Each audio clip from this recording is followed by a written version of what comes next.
Puis l'actualité de l'emploi avec ce matin place au numérique. C'est un secteur qui a de l'avenir. Tous les profils d'ailleurs sont recherchés. Mais paradoxalement, les femmes n'arrivent pas à être recrutées. Pourquoi? On ne sait pas. Pourtant, celles qui se lancent dans le numérique, dans cette aventure-là, ne le regrettent pas. Regardez.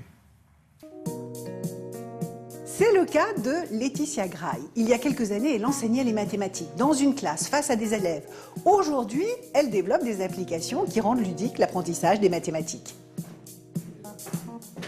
Mon entreprise développe des applications éducatives sur tablette, spécialement pour les élèves de primaire à peu près de 5 à 12 ans. On les développe en français, on les développe en anglais et en espagnol. J'ai été professeure de mathématiques d'abord pendant 10 ans.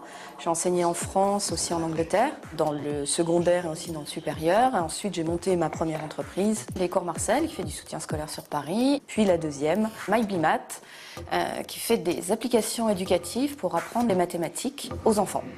Il faut que les deux fractions aient le même dénominateur. Écris ta réponse avec ton doigt ou avec un stylet. Bravo!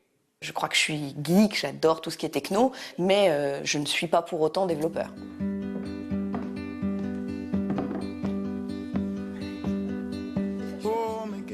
Je suis maman également de 3 enfants, voilà, qui ont beaucoup testé mes applications.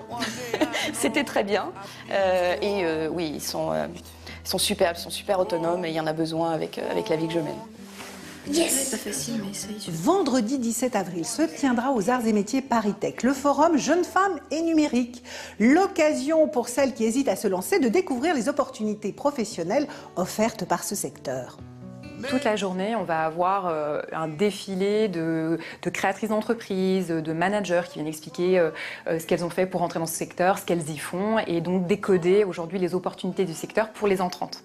Montrer par l'exemple qu'il y a un certain nombre de femmes dirigeantes d'entreprises du numérique est important pour élargir justement le public futur pour ces entreprises. D'après Syntec Numérique, qui est l'acteur de référence sur le secteur, chaque année, on aura 35 000 créations d'emplois sur les 5 prochaines années. Donc de réelles opportunités à saisir. Il y a des a priori sur le secteur du numérique, on voit encore un secteur avec une image un peu geek, vieillissante, asociale, ce qui n'est plus du tout le cas.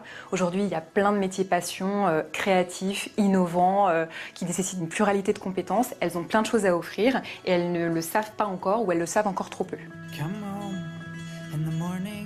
Arriver à vivre les trois, une vie de chef d'entreprise, de maman et de femme, demande, comme tout le monde sans doute, énormément d'organisation.